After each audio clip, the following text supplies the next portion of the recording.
ሰላም ጤና ይስጥልን። የሰዓቱን መረጃዎች ይዘን ቀርበናል። ክብራትና ክብራን፣ በዚህ የመረጃ ሰዓታችን ሁለት መረጃዎችን እንመለከታለን። የጡረተኞች የጡረታ አበል ጭማሪ ጥያቄን በተመለከተ በዚህ ሰዓት መልካም ዜና ተሰምቷል። በመካከለኛው ምስራቅ የተከሰተውና ዳፋው ለኢትዮጵያም የተረፈው ጦርነት ያስከተለው የኑሮ ውድነትና ጡረተኞችን በተመለከተ የተሰሙትን መረጃዎች በዝርዝር እንመለከታለን። በኢራን በእስራኤልና በአሜሪካ መካከል እየተካሄደ ባለው ጦርነት ምክንያት ኢራን የነዳጅ መተላለፊያን በመዝጋቷ ምክንያት ነዳጅ በከፍተኛ ሁኔታ ጭማሪ አሳይቷል። ይህንን ተከትሎ በኢትዮጵያ የነዳጅ ጭማሪ ተደርጓል። ከዚህ ጋር ተያይዞ የሸቀጦች ዋጋ እየጨመረ ነው። የኑሮ ውድነቱም እየበረታ ሄዷል። ይህንን ጨምሮ ለጡረተኞች የተሰማውን መልካም መረጃ አክለን በዝርዝር እንመለከታለን። ቻናሉን ሰብስክራይብ በማድረግ ወቅታዊ መሰል መረጃዎችን በፍጥነት ማግኘት ትችላላችሁ። እስከ መጨረሻው አብራችሁን ቆዩም። የኑሮ ውድነትን ሰማይ የሚያደርሰው የነዳጅና የፍጆታ ምርቶች አቅርቦት ብርቱ ቁጥጥር ሊደረግበት ይገባል። በበቂ ሁኔታ ቁጥጥር ካልተደረገበት እንደ መንግስት ሰራተኛና ጡረተኛ ያሉትን በቋሚ ገቢ የሚተዳደሩ በተለይ በጡረታ የሚተዳደሩ ዜጎችን ክፉኛ ሊጎዳቸው ስለሚችል ተገቢውን ቁጥጥር ሊደረግበት ይገባል። በነዳጅና በመሰረታዊ የፍጆታ ዕቃዎች አቅርቦት የሚስተዋሉ አሳሳቢ ጉዳዮች የመፍትሄ ያለህ እያሉ ነው። ስትራቴጂካዊ ሸቀጥ በመባል የሚታወቀው ነዳጅ በከፍተኛ የውጭ ምንዛሪ ሀገር ውስጥ ከገባ በኋላ ከማደያዎች ውጭ በግለሰቦች ቁጥጥር ስር ውሎ ከበርሜል እየተቀዳ ከመደበኛው ዋጋ በእጥፍ እየተሸጠ እንደሆነ ከተሰማ ውሎ አድሯል። ከዚህ ቀደም በተለያዩ አካባቢዎች ድንበር ተሻግሮ በኮንትራባንድ ለጎረቤት ሀገሮች እንደሚሸጥ ሲነገር ነበረም። አሁን ደግሞ በተለያዩ ክልሎች ነዳጅ ከማደያዎች ውጭ በጥቁር ገበያ እየተቸበቸበ እንደሆነ በከፍተኛ ምሬት ሲነገር ማዳመጥ አዲስ ነገር አይደለም። ነዳጅን ሕግና ስርዓት አክብሮ ስርጭትን ማቀላጠፍ ሲገባ የጥቁር ገበያ ሲሳይ ማድረግ ማስጠየቅ አለበት። ለዚህ ደግሞ ከፌዴራል መንግስት ጀምሮ ክልሎች፣ ዞኖች፣ ወረዳዎችና የከተማ አስተዳደሮች ትልቅ ኃላፊነት አለባቸው። ቁጥጥሩን በኃላፊነትና በተጠያቂነት መሪህ ማከናወን የግድ ይላል። የነዳጅና ኢነርጂ ባለስልጣን በቅርቡ ከዚህ ቀደም የነበረው የነዳጅ አከፋፋይ ኩባንያዎች የገበያ ድርሻ የነዳጅ ተደራሽነት ቅሬታ ይሰማበት እንደነበረ የነዳጅ ስርጭቱን ሙሉ በሙሉ ለኩባንያዎች በመስጠቱ ለህገወጥነትና በማደያዎች መካከል የጭነት አድሎ አሰራር በመፈጠሩ እንዲሁም ለነዳጅ ስርጭትና ቁጥጥር የማያመች ስለሆነ አዲስ የገበያ ድርሻ እንዲዘጋጅ ማስፈለጉን መግለጹ ይታወሳል። በአዲሱ አሰራር መሰረት የአካባቢዎችን ኢኮኖሚያዊና ማህበራዊ እንቅስቃሴዎችን የማደያ ቁጥር የመያዝ አቅምና የዲስፔንሰር ብዛት መነሻ ተደርጎ የነዳጅ አከፋፋይ ኩባንያዎች የነዳጅ ገበያ ድርሻቸው መዘጋጀቱን አስታውቋል።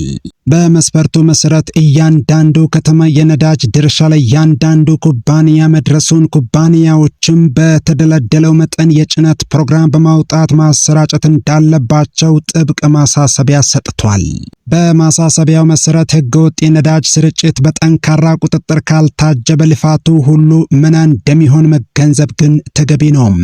የነዳጅ አቅርቦትን አስመልክቶ ደንብ፣ መመሪያ፣ ደብዳቤና የተለያዩ ትዕዛዞች በተለያዩ ጊዜያት ቢወጡም ህገወጥ ድርጊቶችን መግታት ግን አልተቻለም። ነዳጅን አስመልክቶ በርካታ ውይይቶች ቢደረጉም አሁንም የተለያዩ ችግሮች ከበውታል። ከፍተኛ መጠን ያለው ገንዘብ የሚንቀሳቀስበት የነዳጅ ዘርፍ የህገወጥ ተዋንያንን ጣልቃ ገብነት የሚጋብዝ በመሆኑ በህግ ስርዓት ማስያዝ የሚቻለው ተግባራዊ እንቅስቃሴው በቁርጠኝነት ሲመራ መሆኑ ግልጽ ነው። ከአዲስ አበባ ወጣ ሲባል በተለያዩ ስፍራዎች 1 ሊትር ቤንዚል ወይም ናፍጣ እስከ 500 ብር በጥቁር ገበያ እንደሚሸጥ እየተሰማ ነው። አዲሱ አሰራር የተሽከርካሪዎችን እንቅስቃሴ ታሳቢ ያደረገ ሲሆን ነዳጅ አከፋፋይ ኩባንያዎችም የተሽከርካሪዎች እንቅስቃሴ ዝቅተኛ ወደሆነባቸው ቦታዎች የሚልኩትን የሚያስቀር ነው። ይህም ለጥቁር ገበያ ወይም ለኮንትራባንድ የሚያጋልጥ ብልሹ አሰራርን እንደሚያስቀር ታምኖበታል። አሁን ዋናው ጉዳይ ክትትልና ቁጥጥሩ ምን ያህል ጥብቅ ነው የሚለውን መፈተሽ የመንግስት ፋንታ ይሆናል። ለዚህ ደግሞ በነዳጅ ዘርፍ ውስጥ ያሉ ሁሉም ባለድርሻ አካላት ያሉትን ችግሮች በግልጽ አውጥተው መነጋገር አለባቸው። ከአሉባልታና ከሐሜት የጸዳ ትክክለኛው መረጃ ሊገኝ የሚችለው ችግሩ ላይ ያለምንም ማድበስበስ በመነጋገር ብቻ ነው። አንዱ ሌላውን በማህበራዊ የትስስር ገጾችና የመገናኛ ዘዴዎች በሙስና በመወንጀል የሚያመጣው ውጤት አይኖርም።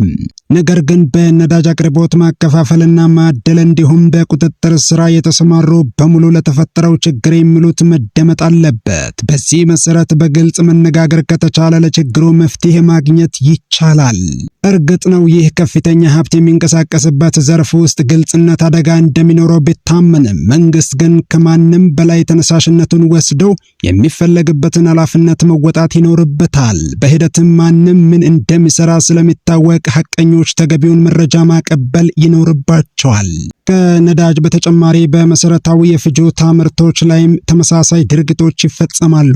ከአምራቾች ወይም ከአከፋፋዮች ወደ ሸማቹ ህዝብ መድረስ ያለባቸው የምግብ ምርቶችና ሌሎች ሸቀጦች በየደረጃው ባሉ አልጠግባዮች የአቅርቦት ሰንሰለታቸው እየታነቀ ገበያው ተገቢ ላልሆነ የዋጋ ንረትና እጥረት በተደጋጋሚ ጊዜ ሲገለጥ ይስተውላል። በአቅርቦት ሰንሰለት ውስጥ መገኘት የማይገባቸው የንግድ ተዋንያን ሲበዙ ከአምራቹ ወደ አከፋፋዩ፣ ከአከፋፋዩ ወደ ቸርቻሪው፣ ከቸርቻሪው ወደ ሸማቹ የሚደረገው እንቅስቃሴ እየታወከ ጥቂቶችን ያለ አግባብ ያበለጽጋል፣ ብዙሃኑን ሸማች ደግሞ ለኑሮ ውድነት ያጋልጣል። ይህ ችግር ገበያውን ያረጋጋሉ የሚባሉት የህብረት ሥራ ማህበራት ድረስ የተስፋፋ በምርት አቅርቦትና ዋጋ ላይ ተገቢ ያልሆነ ድርጊት እንዲፈጸም ምክንያት እየሆነ ነው። ይህ ጉዳይ የሚመለከታቸው መንግስታዊ አካላትም ሆኑ የንግዱ ማህበረሰቡን የሚወክሉ ተቋማት የችግሩን ጽኑነት በመገንዘብ መፍትሄ በጋራ ሊፈልጉ ይገባል። በቅርብ ርቀት በመካከለኛው ምስራቅ የሚካሄደው ጦርነት ነዳጅን ጨምሮ የተለያዩ ምርቶች እንዳይንቀሳቀሱ ማድረጉ ይታወቃል።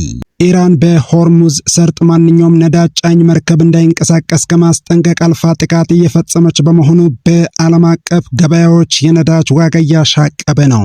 የባህርና የአየር መስመሮች ተዘግተው ከፍተኛ ስጋት በተፈጠረበት በዚህ ወቅት የነዳጅም ሆነ የምግብ ምርቶች ግብይት ስርዓት ካልያዘ ችግሩ የከፋ ይሆናል። በብልሹ አሰራሮች ምክንያት ሙስና ሃይባይ ካጣና ህግ ካልተከበረ ህገ ወጦችና ስርዓት አልበኞች የበላይነቱን እየያዙ ህይወትን ያከብዳሉ። ህግና ስርዓት መከበር ግን ይኖርበታል። ህገወጥ ሙሰኞች የግብይት ስርዓቱን እንዲያንቀሳቅሱ መፍቀድ በጭራሽ አያስፈልግም። ጤናማ የግብይት ስርዓት የሚኖረው የህግ በላይነት ሲከበር ብቻ ነው።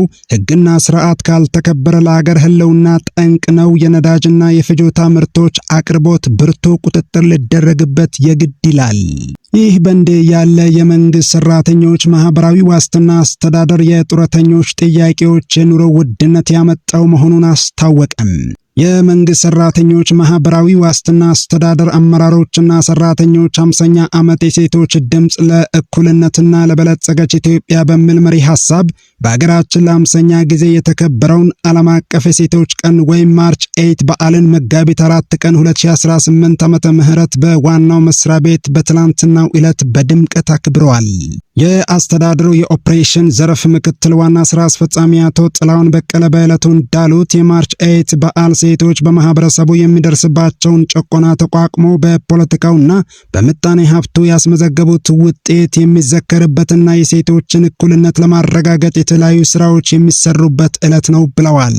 በሀገራችን ባለፉት 50 ዓመታት ዓለም አቀፍ የሴቶች ቀንን ምክንያት በማድረግ በሴቶች ላይ ያሉ ጫናዎችን፣ መብትና ጥቃቶችን ለመከላከልና ለማስቆም የተሰሩት ስራዎች የሴቶች ተሳትፎና ተጠቃሚነት እንዲሁም መብትና ደህንነት ላይ ለውጥ እንዲመጣ የራሳቸውን አስተዋጽኦ አበርክተዋል ብለዋል።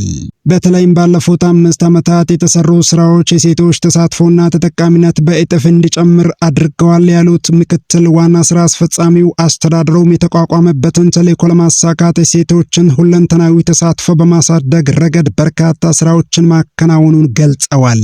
ጡረተኞችን በተመለከተ ሲናገሩ ጥያቄ እንዳላቸው ይታወቃል፣ ጥያቄያቸውም ይፈታል ብለዋል። በተለይ ጥያቄያቸው ኑሮ ውድነት ያመጣው የጡረታ አበል ጭማሪ ጥያቄ እንደሆነም አንስተዋል።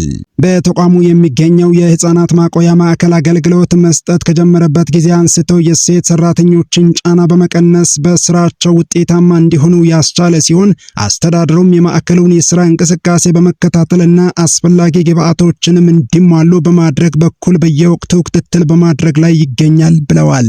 በዋናው መስሪያ ቤት በተከበረው በዚህ በዓል ላይ ዓለም አቀፍ የሴቶች ቀንን በተመለከተ የውይይት ሰነድ የቀረበ ሲሆን ጥያቄና መልስ ውይይትም ተካሂዷል። በተጨማሪም በማህፀን በር ጫፍ ካንሰር ምንነትና መከላከያ መንገዶች ላይ ከባሻ ወልደ ጤና ጣቢያ በመጡ የሕክምና ባለሙያዎች የግንዛቤ ማስጨበጫ ተሰጥቷል።